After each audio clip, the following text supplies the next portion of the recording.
हज़रत उमर बिन ख़त्ताब रज़ी अल्लाह अन्हु इस्लाम के दूसरे खलीफा थे। आपके दौर खिलाफत को अदल, इंसाफ और रियाया की फलाह का दौर कहा जाता है। हज़रत उमर को अल्लाह ताला ने क़यादत के वो जौहर अता किए थे कि तारीख़ आज भी उनके फ़ैसलों पर रशक करती है। लेकिन उनकी शख्सियत का एक ऐसा पहलू भी था जो अक्सर नज़रों से ओझल रहता है, और वो था रातों की तन्हाई में खामोशी से की जाने वाली खिदमत। मदीना मनूरा में एक रात का जिक्र है। चांदनी रात थी और लोग अपने घरों में आराम फरमा रहे थे, लेकिन हजरत उमर खलीफा होने के बावजूद आराम की नींद नहीं सोते थे। आपकी आदत थी कि रात के वक्त चुपके से मदीने की गलियों में घूमा करते, ताकि देख सकें कहीं कोई भूखा तो नहीं सोया, कोई बेआसरा तो नहीं रह गया।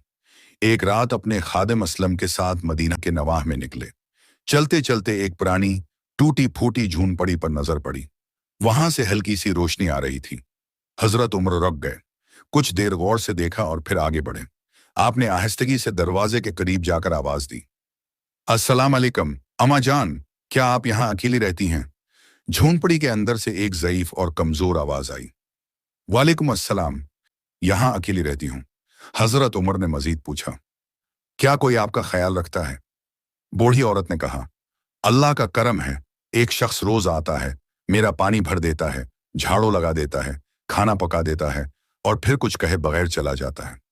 न कभी नाम पूछा, न कभी चेहरा देखा, क्योंकि मैं तो नाबिना हूं, लेकिन दिल कहता है वो बहुत नेक इंसान है। यह सुनकर हजरत उमर की आंखें नम हो गईं। दिल में तड़प हुई कि ऐसा नेक अमल करने वाला कौन हो सकता है। आपने असलम से कहा, कुल सुबह हम देखेंगे कि वो शख्स कौन है। सुबह सवेरे हजरत उमर और असलम इस झूनपड़ी के करीब छपकर बैठ गए।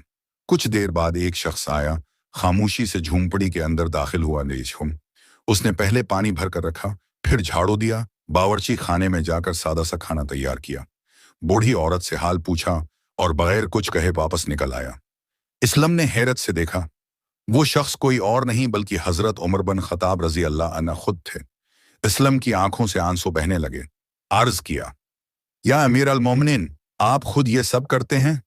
हजरत उमर ने नहायत आजिज़ी से फरमाया, ये मेरी रियाया है, मेरी जिम्मेदारी है। अगर उनका हाल ना पूछूं, उनकी खिदमत ना करूं, तो क़यामत के दिन अल्लाह को क्या मना दिखाऊंगा। हजरत उमर का यह अमल दिखावे या शहरत के लिए नहीं था, बल्कि सिर्फ और सिर्फ अल्लाह की रजा के लिए था। ना किसी को बताया, ना किसी से तारीफ चाही। यही वो करदार था जो इस्लामी खिलाफत की बुनियाद बना। एक ऐसा हुक्मरान जो अपनी रआया की खिदमत अपने हाथों से करे